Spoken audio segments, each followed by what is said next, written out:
Προσπαθούν τώρα οι παίκτες της Νεύτσι. Καλή κυκλοφορία της μπάλας, βγαίνει το χιό της, επικίνδυνη κατάσταση, το πλασέ και δυστυχώς έχουμε το 1-0 για το Νεύτσι.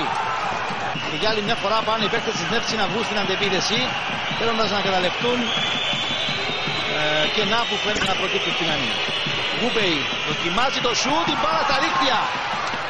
Ευνηδιάζει ο ακόλουθος ευνηδιασμός, τα λέγαμε. Πλησιάζει την περιοχή. Πάσα για τον Μαντούκα. Παλιά στην περιοχή. Να η ευκαιρία, Αλονέτης. Δεν θα γίνει τον γκολ, θα γίνει τώρα τον Μπενατσούρ.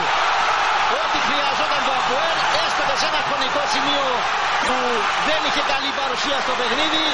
Πίντο, περιμένει ο Σέρτσο. Νέο λάθος από τον Πίντο.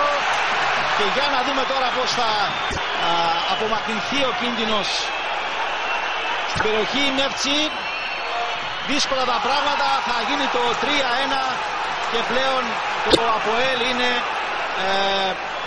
πρώτου φάσματος πάρα πολύ κοντά με τον αποκλεισμό, δυνηρό αποκλεισμό.